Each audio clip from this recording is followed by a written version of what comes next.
Let the torch of freedom burn.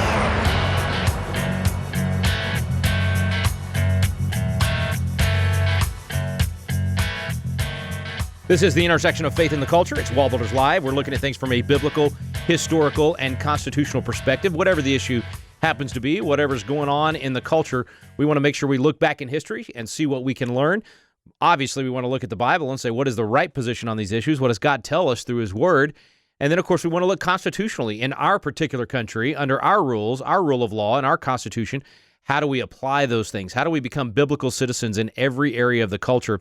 And how do we have the right perspective as we do that? That's what we do here at Wallbuilders. We appreciate you joining us. My name is Rick Green. I'm a former Texas legislator and America's Constitution coach. And I'm here with David Barton. He's America's premier historian and our founder at Wallbuilders. And also, Tim Barton is with us, national speaker and pastor and president of Wallbuilders. You can find out more about all three of us at our website, wallbuilderslive.com. And that's also the place you can make a donation. Come alongside us, help support us as we seek truth, we speak that truth, and we fight for that truth. You can be a part of the solution. And in fact, we want to encourage you to get some of the materials available at wallbuilders.com. Get our Constitution class, get some of the other curriculum opportunities there, and share them with your friends and family. You become a force multiplier. We're going to speak truth and fight for that truth here on Wallbuilders Live, but we're asking you to do the same thing in your communities. In fact, you may want to host one of our biblical citizenship classes. That's our newest offering. It's available at biblicalcitizens.com, and it is entirely free. It's your opportunity to host that class in your community, maybe in your home or maybe at your church, but get involved in the process. All right, David, Tim, well, at least we're finally to the point where most politicians are recognizing that the COVID crackdowns have just been detrimental to a destruction point for our businesses. And now they're looking for ways to help. And once again, the cure or the medicine is potentially worse than the disease. They're throwing out increasing the minimum wage, which we'll have Vance Ginn on later to talk about the kind of, historical and economic perspective on it. But we want a biblical, historical, and constitutional perspective. So let's start with a biblical perspective on minimum wage, actually forcing employers, telling them what they have to pay to their employees. Does that make sense biblically? Well, one of the best parables, I think, for that, guys, is from Matthew 20. It's actually one of the parables that some people argue is the reason Jesus, they say, is in favor of socialism, which, of course, he's not. But this is the parable of the laborers hired to work in the vineyard. And if you remember the parable, there was a man who owned a vineyard, and he went out early one morning to find people to come work in the vineyard, and he hired them, and he agreed to pay them a certain price, and they went and worked in the vineyard. And later on during the day, the owner said, I'm going to go hire some more people. And he hired more people. And later in the day, he hired more people. And so essentially, it would be like hiring somebody at 7 a.m. and then 9 a.m. and then maybe 11 or 12 and then 1 p.m. and 3 p.m. and even 4 or 5 p.m. And at the end of the day in the parable, the owner comes and calls everybody to him who had labored all day. And he started giving them all the equivalent of, just for our understanding to the simplicity of it, he gave them all $100. And the people who had only worked for an hour or two made $100. And then the people who had started the very early morning, 7 a.m., right? And again, this is just the example to help us understand it. 7 a.m. they started that morning, and they come to the owner of the vineyard. And they thought, well, if all of these people made 100, we're probably going to make way more. And the owner looks at them and says, okay, guys, we agreed to $100. Here's 100 for you. And those guys who had worked all day started to get angry, and they said, wait a second. We're the ones who worked the longest and the hardest. We should get more. And the owner said, but didn't we agree to this amount when you started? Didn't you say you would work all day for $100? And, of course, that is exactly what they'd agreed to. And at the end of the parable, he says, are you just angry at me because I'm generous with my money? Is it not lawful for me to do what I want with my own money? And as Jesus was telling this parable, one of the things we know about parables is that Jesus would often start parables in the gospel saying the kingdom of heaven is just like this. A man went to, and then he would tell the parable. He would tell the story. But what he was doing was showing a spiritual kingdom principle, right? Because the kingdom of heaven is just like this. But then he would tell an earthly story to help maybe get some people to wrap their minds around it or give them an illustration or example to see what the kingdom of heaven was like. And the reason this matters is he's showing them a practical earthly example and saying the kingdom of heaven is like that. The practical earthly example he showed in this parable was that the owner actually went and negotiated contracts with everybody he hired. And in the midst of negotiating contracts, what you can know, everybody that works somewhere, generally speaking, not everybody who works somewhere makes the exact same price. Because you have some people who work longer than others. You have people that work in different positions, and some positions require more skill than others. And then there's management positions, and all of these positions, people are generally speaking making different amounts of money, but all of those were part of the contract that when somebody offered you the job, when you went seeking a job, you agreed to the amount you were going to work for. Now, the reason this is a big deal is because when you look at things like minimum wage, it actually contradicts this notion that Jesus was explaining of how life operates. If there is minimum wage, the owner no longer has the ability to negotiate the price per hour or the salary. And some people would say, yeah, but it can keep them from cheating somebody else. No. If somebody's offering you money and you don't think it's enough money, you don't have to take the job. And the argument might be, but nobody will give me as much money as I deserve. Well, the free market answer is, if nobody will give you that much money for what you think your labor is worth, your labor might not be worth that much money, because that's how the free market works. You are paid based on the value you are to a company, to a business, an organization. And even at the end of the parable, when these laborers who are hired early on in the morning get angry, and the owner of the vineyard says, isn't it lawful for me to do what I want with my own money? This is where, when you see government intrusion come in, and the government says, we are going to require every business owner to pay at least $14 an hour or $15 an hour or $16, beyond the unintended downstream consequences of whether we talk about inflation or the decrease of the purchasing power of the dollar. We can go through this list, but the point is, in this parable, the owner had the ability to do what he wanted with his money. And anytime the government steps in and tells us that you're no longer able to negotiate a contract, that you are no longer able to do what you want with your money, the government has overstepped the boundaries of what the Bible would indicate is the way that a business should be able to operate. All right, that's a great biblical view on this. Now let's get some kind of constitutional economic view on this, and even some historical view with what other people have done and how it's damaged other nations when they continue to increase that minimum wage. Vance Ginn will be with us. He's Chief Economic Advisor over at Texas Public Policy Foundation, and also just got back a few months ago from working in D.C. at the White House dealing with these same issues. Stay with us. You're listening to Wallbuilders Live.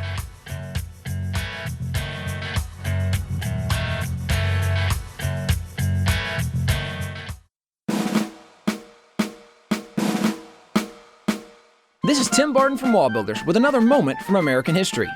Founding fathers John Adams and Thomas Jefferson originally worked closely together, but later became ardent opponents. This troubled Dr. Benjamin Rush, a signer of the Declaration, who knew both of them very well. In the Bible, 2 Corinthians 5:18 tells us that God has given each of us the ministry of reconciliation. Dr. Rush believed this and set out to bring the two back together. It took a while, but Adams and Jefferson once again became close friends. And looking back on his role in helping bring about this reconciliation, Dr. Rush stated, "It will give me pleasure, as long as I live, to reflect that I have been in any degree instrumental in effecting this reunion of two souls destined to be dear to each other and motivated with the same dispositions to serve their country, though in different ways." For more information about Dr. Benjamin Rush and his other remarkable achievements, go to wallbuilders.com.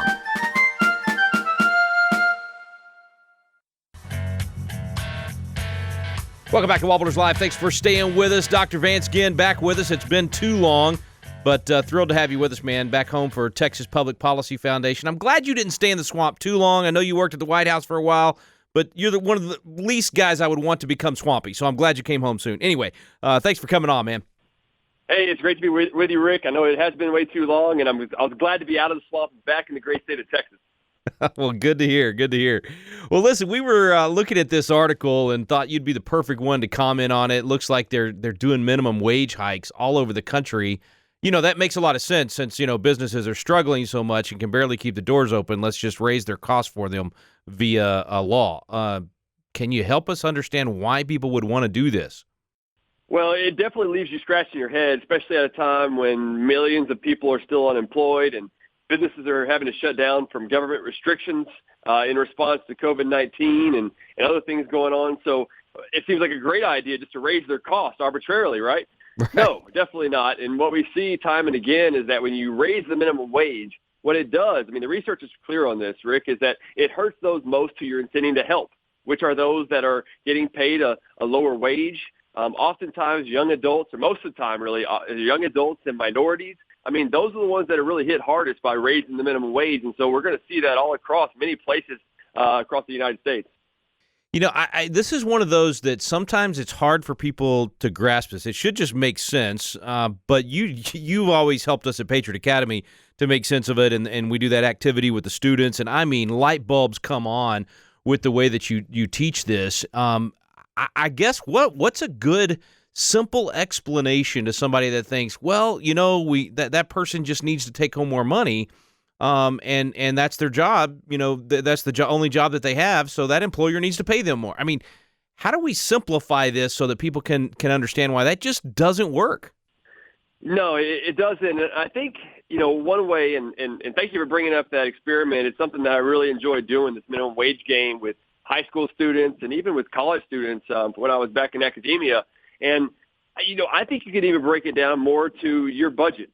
You know, if there was something where your budget just stayed the same and you were maxing out your budget each month, right? And then something arbitrarily just goes up from really no fault of your own, just where the government increases the cost of that, it's going to put you above your budget. And if your income isn't increasing, which is what we see with, you know, a lot of families, at least month over month, but yet your budget goes up, how can you afford it? Well, you've got to find cost-cutting measures, maybe with some of the other areas of the budget, if you really want to keep that, if you want to keep spending on that particular item. Or what do? You stop spending on that item. And that's what we see also with businesses, is that when their cost, which labor cost for many businesses is their number one cost, and it arbitrarily goes up and their revenue doesn't change, they've got to make some tough choices. Do I raise prices and potentially lose out on consumers buying my product? Or do I cut workers and put them out of a job, or other things? And so it's a lot of tough choices that are being imposed by this new government increase, which is really just a regulation cost increase on these businesses. And so I think maybe looking at your family budget might be a good way to think about it. Yeah, it makes sense because, I mean, you, at that point, you don't have a choice. You have no more money. You have to cut somewhere, and these businesses, you know, that's the place they end up having to cut. And like you said, it hurts the very people they're trying to help, yet these states and local governments are still moving that direction. Looks like, I mean, according to this article, 80 more government entities, bunch of local entities, and then some states as well, are going to add additional minimum wage increases in 2021. I'm guessing, as an economist, you would say that's probably not going to help pull us out of this incredible, I don't even call it the COVID mess, it's the COVID crackdown mess, because it's what government did, not what the virus did. I'm guessing increasing minimum wage does not help us get out of this. It does not. And in fact, it's going to make the situation worse, because we're already seeing what some are calling the K-shaped recovery, where you have the middle income to upper income people are still doing fine because they can work from home. They can do other things of that nature, whereas your lower mid-skilled to lower skilled workers, they're oftentimes cannot work from home and work remotely during this situation. So these shutdowns have hurt more of the lower income people more. So that K-shaped recovery means that the higher income people, their incomes will continue to go up or stay the same, whereas the people at the bottom, they're losing their jobs. And so what you're seeing right now with raising the minimum wage is many of those lower income folks are going to be the first people to be let go, especially at a time when shutdowns are in place and things of that nature. And even during, good times, Rick, if you're raising the minimum wage, you have this choice between, do I hire more workers, right, normally, or do I use capital? And so when you're raising arbitrarily the price of labor, which is this minimum wage government-enforced measure, it makes capital cheaper. And so a lot of businesses will say, you know what, I want to move more towards kiosks like McDonald's has done, right? When you go to McDonald's now inside, you're using a kiosk oftentimes to order your food. Well, when you do that, who is creating the kiosk? That's going to be your upper income people, your high skilled folks. Who is maintaining the kiosk? Well, it's middle income, middle skilled workers overall. And so what minimum wage also does is it increases income inequality, which many of these folks who want to raise the minimum wage, or be progressives, they harp on income inequality a lot, but their very policies are the ones that are widening income inequality over time. It's like they can't see past the first step, right? I mean, you have to be able to look at what the unintended consequences are downstream from what allows them to have a press conference and feel good and think that they're helping people, but the next logical thing ends up hurting them. And you're focused in on that minimum wage earner. They're the ones that is hurt, and I think you've made that point. Now let's talk about the business itself. When you mandate from government how much they're going to spend, I can't help but immediately think of, and I think it was Maduro in Venezuela that forced it was like a 3,000% increase. It was an insane increase with the minimum wage there a few years ago. And obviously we've seen their whole system fall apart, but that was one of the things that they thought this will solve it. Government will dictate while they're going out of business. We're going to raise their expenses. Zero logic in that, and yet these governmental entities in America are following suit.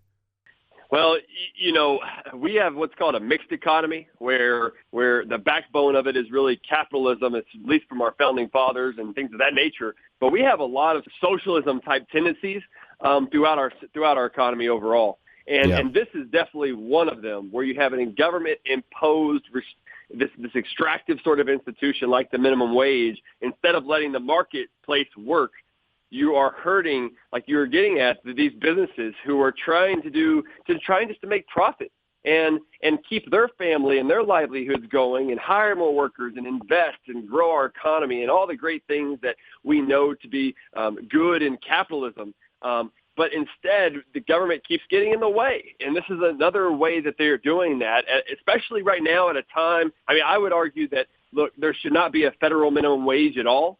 I would move to, if you're going to have a minimum wage, it should be more at the state level, because that allows for federalism, this laboratory of capitalism and democracy really to shine. And so that would allow Texas to have its own, and California, or you know what, just let the marketplace work. It does a great job, because if you put a minimum wage in place, what that means is any wage that somebody would be willing to accept below that is now forced out of the system. And that's making them worse off over time. And those businesses then will lose profitability, and it'll reduce our potential economic growth and therefore prosperity over time. Yeah, and just from a freedom perspective, it ought to be up to you and your employer, two people coming together, meeting of minds as to what that price should be for what you're willing to give of your time. Last thing I'll ask you, you had talked about, I think it was a year and a half or so ago, there was a study that CBO did that said something like, just a $15 minimum wage nationally would cost us literally millions of jobs. Yes. Yeah, they projected it would be about 3 million jobs lost across the United States. And what's interesting about that is the number of people that are currently making minimum wage is a very small share of the overall labor force. People talk about this as being something that we need to change, because so many people are on minimum wage and they can't afford things. And there are some sad stories that are out there for sure. But raising the minimum wage is going to hurt those people more. And if it's costing us 3 million jobs at a time when millions of people are out of a job right now, the unemployment rate is 6.7% across the U.S. currently, but that's also with a lower labor force. Given the shutdowns that are going on, people have just stopped looking for a job, right? And so it's much worse than that 6.7. It's closer to 12% if you look at the U6 unemployment rate, which includes underemployed and those who discouraged workers is what they're called. And so raising the minimum wage would be a horrible thing overall, and we can't lose 3 million more jobs in the future prosperity and the livelihoods of what's going on here. I want to encourage people to follow you on, I assume you haven't been kicked off Twitter yet. You're one of the good guys, so you might be. But if you're still there, Vance Ginn is the Twitter handle, and I've enjoyed following you throughout the whole COVID crackdown thing. You've brought science forward, the data. It's just been a good source to help me, know that I'm making my decisions based on science and good information as well. So encourage people to follow you there. But I also noticed, I think it was a couple days ago, you added like 5 other places that you could be followed. So Parler, which is, we'll see when it comes back. And your website, I guess, is the main place to give out, vanceginn.com. And there's 2 N's there, right? That's right. It's and the other one, Rick, would just be at TexasPolicy.com, where I work at TUPF, and the Texas Public Policy Foundation has a lot of good resources when you look at personal responsibility, individual liberty, and free enterprise. That's really what we're trying to promote so we can get more people to prosper. You guys do fantastic work there. So, yeah, let's do that website today, folks, too, TexasPolicy.com. Even if you're outside of Texas. In fact, a lot of legislators and folks from outside of Texas follow these guys because of the great information and research that they put out. Vance, appreciate you, man. Hope we get to do a Patriot Academy in person this year and get you back for that minimum wage game. Yeah, count me in. And I'd love to be on the show again sometime soon. Appreciate it. That's Vance Ginn. Stay with us, folks. We'll be right back with David and Tim Barton.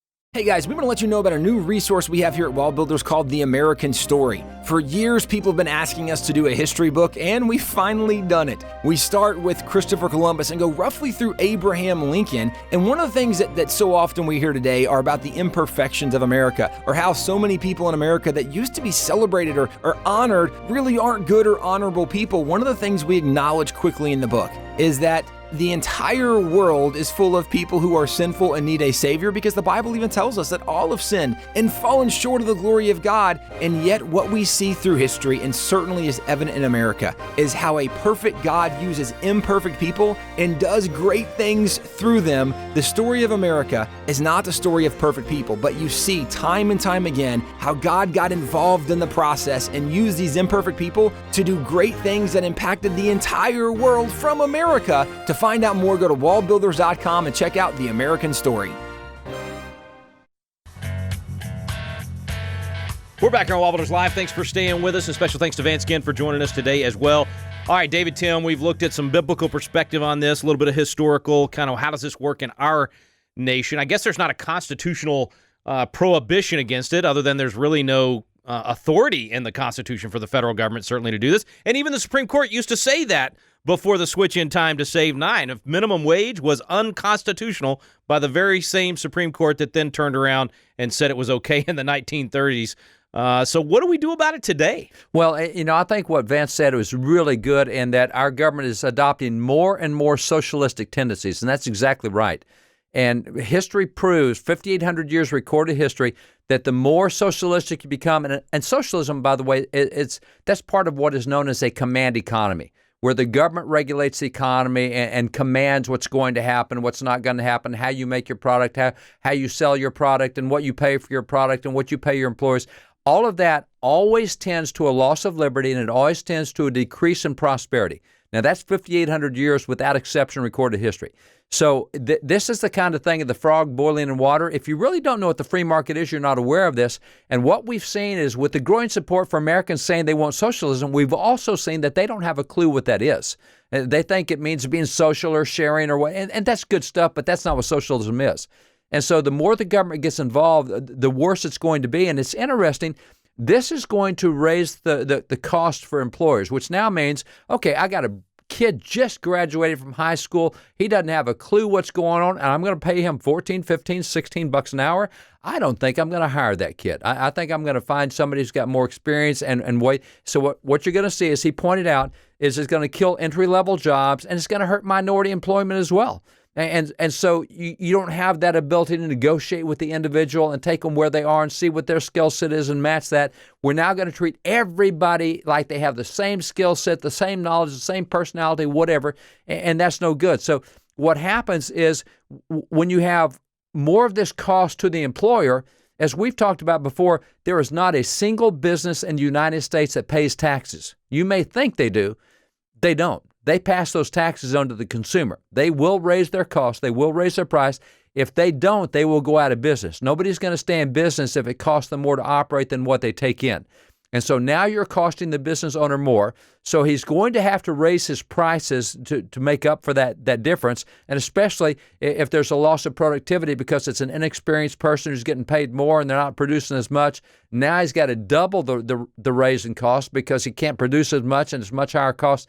So what this does is it really hurts the economy, and we just need to understand, when you know, out of the compassion of my heart, I want people to be paid more. Oh, no, that's not the way it works. That means you're going to be paid more. You're going to have greater inflation. You're going to have greater tax base because the government's going to take more money away to be able to fund all this stuff. This is just not a good deal. It's not a good policy. And as Tim pointed out, it's not even a biblical policy. So constitutionally, conservative-wise, biblical-wise, this is just not a good deal. Well, and let's point out, too, the very practical application of this. Whenever we talk about raising the minimum wage, I mean, Dad, everything you just said, absolutely spot on. To bring this home, when you raise minimum wage, what's going to happen is the cost of a gallon of gasoline is going to go up.